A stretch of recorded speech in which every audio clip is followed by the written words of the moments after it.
Ne Juma. Ma Juma. Ne wo mistake on eleva Juma. No give me one pour passing mirelo. Ama siasi furai. Ma Juma. Awo menye mira no ame. Eto ya kame kimi hejo na le fibe yere. Akoda pere. Onye vote o pe na me ko gareke dana yore. Agba badwi. Agbore abadwi. Menye usia na gli. Oh, no ya ma anye me bona o. Amesia me chobe yara koda fa mesia me yire vote o pe. Amesia me person no ke le fi kra eso kra blega. Dere na o ko prometo wojo. Ya cho kro ko jo to fi ebe yire vote o pe. Agbo babadwi.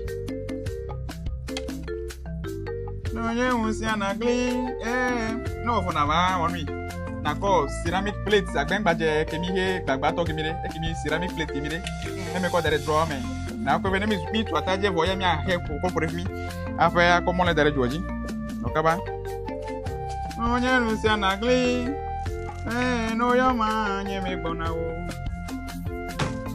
no yo ma nye me gbona o ame twa no la fa me ko ji me na ti de na no yo ma nye me gbona oh menene oh Egbe nu he me fun ni chonjo le fi ogbe na la ode fo bete na ko wa pore fi na gbo bete sia na la ode agbe la de fo bete ko pore je fe nku me fi na gbo bete no nye ore kan me nyi vie me jire enye ore kan nye vie me jire ti fi la mi le le fi na wa ko nu ve ni mi ko ka to ataji pore me e agba la gbegba enye agba ki mi nya ne me bla o nya ne me bla gba ki mi a e ka wa no ji fe fe do na mo sia e gbo fi manya no na yore na fo nu na jo de to gbo if you like that, if we not back back up away,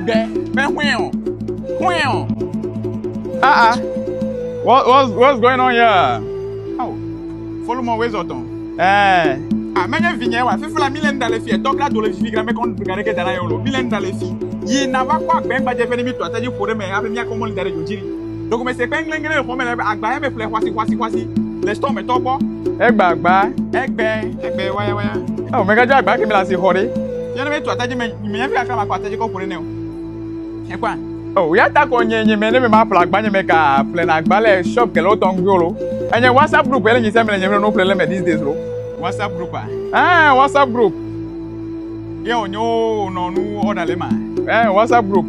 WhatsApp group, let you see, yo, in we call or when you I get a WhatsApp group, and no WhatsApp group, then I hear a WhatsApp group, no post, and then here way. Loko wanuka akomnat kli administrator ne connect kli administrator je wanuka akofe gane anglo pe ko dara no nglo pe ko dara wanuka keno no wa ko pe ko pere no tane no fa ko 3 weeks ko ina ko nuka eno ava to be no che do la si bobo jin to tonto la ba gbe ki mi here bi egbe na ma agba kwasi onye na mpalo nyi me ma Christmas kra me ko dara me please we ma send le Christmas time afelo tane magre WhatsApp group me like ma fa gre me aha ne di be adjoin de koda nye pe bio mo nya nye pe bio me de nye pe video pe bio de gere nye pe bio me na link nye pe profile picture ta me le fi ko be YouTube link le top da link le go me pepe ne ta tere link ji ko de nu me I know me get to grandma send link e go da ma send link e go da sia no you me to gna sron say ayo me to gna de violo wa se mira no me Ami viade. Ami vi. Nya gbeba ko Dubai. Nya gbagba ko Dubai sia. Banai. Eme ti vore nebe ti vo ma he ko pore. Le bone. Pro bere ka kan fi ma he pore ti roba me na mi. Men vi ko ma kwasi ko gba ti me gbe ko fun bone fi no akora. Agba he me plan jonjonjo. Manya mira no me. You know to je akob me kwa hore fi ko pore fi ni na. Awa ja gbabu go me. Agba he me play dere be mako do Christmas. Na moro. Na nya unsia na gli. Oh. No yo ma nye me gbona o. No yo ma. Hey!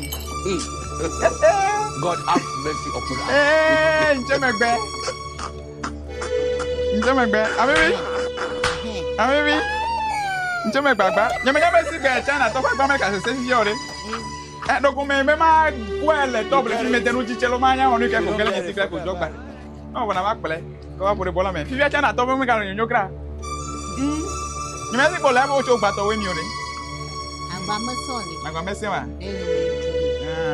megbe ta wɔ ɖe nɔdzi nyuie ɖe